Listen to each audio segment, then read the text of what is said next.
Driver দাদা জোরে চালাও গাড়িটা, বাচ্চাদের তো খিদে পেয়ে গেল।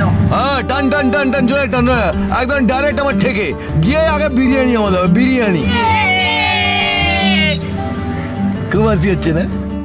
খুব হাসি হচ্ছে। বিরিয়ানি কিসে বিরিয়ানি জানিস? করলা আর কাঁচকলা বিরিয়ানি।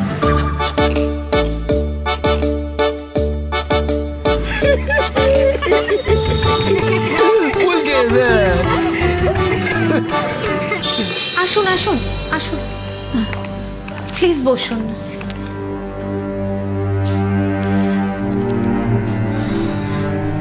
কি ব্যাপার বলুন তো, হঠাৎ এই সময়? আমি আসতে বাধ্য হলাম। আসলে কি জানেন তো, রুগী যখন ডাক্তারকে নিজে থেকে সবকিছু খুলে বলে না, তখন বাধ্য হয়ে ডাক্তারকে অনেক টেস্ট লিখতে হয়। আর সেই টেস্টের রিপোর্ট থেকে ডাক্তার জানতে পারে যে রুগীর আসল রোগটা ঠিক কি। আপনি কি বলতে চাইছেন আমি না ঠিক বুঝতে পারলাম না। বুঝে দিচ্ছি আমি। এই যে, আচ্ছা দেখুন তো, এটা আপনি চিনতে পারছেন কিনা?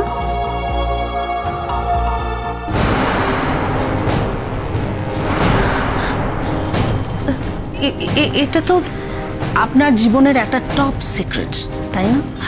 হ্যাঁ, কিন্তু আপনি এটা কোথায় পেলেন? কোথায় পেলাম, কিভাবে পেলাম, সেটা তো বড় কথা নয়। বড় কথা হলো যে এত বড় একটা সত্য আপনি আমার কাছে গোপন করলেন কেন? আসলে আমি শুনুন সোহিনী, আমি আপনাকে প্রথম থেকে পই পই করে বলেছিলাম যে আমার কাছে কোনো কথা লুকোবেন না। আমার প্রথম থেকে একটা খটকা ছিল, আর সেটাই সত্যি হলো। এখন তো আপনি সবটা জেনে গেছেন, এবার আমি কি করব তাহলে বলুন। শুনুন, একজন অ্যাডভোকেট হিসেবে আমার একটা নাম আছে এই শহরে, আর আপনার জন্য আমার নামটা জলে ধুয়ে যাবে সেটা তো আমি হতে দিতে পারি না। I am extremely sorry. আপনার জন্য লড়ছি আমি, আর আপনি আমার কাছে সবকিছু লুকোচ্ছেন, হ্যাঁ, গোপন করছেন। আর আপনার এই দুর্বলতার সুযোগ নিয়ে ওই দুদিনে দুর্গা সোরেন আমাকে তুর্কি নাচন নাচাবে, আর আমি বসে বসে দেখবো? না না না, সেটা তো আমি হতে দেবো না। শুনুন, এই শহরে আমি হলাম প্রথম মহিলা অ্যাডভোকেট, দুর্গা নয়। আমি তো বলছি ম্যাডাম, আমার ভুল হয়ে গেছে, প্লিজ আমার হাত ছাড়বেন না। আমি হাত ছাড়ার কথা বলছি না, কিন্তু আপনার জন্য তো আমি আমার মুখ পোড়াতে পারবো না।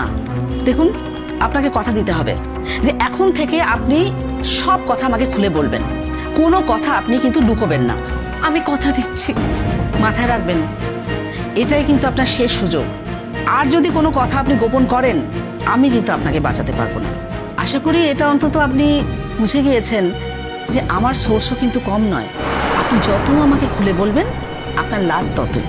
বেশ, আমি আপনাকে সবটা খুলে বলছি। বলে যান, আমি শুনছি।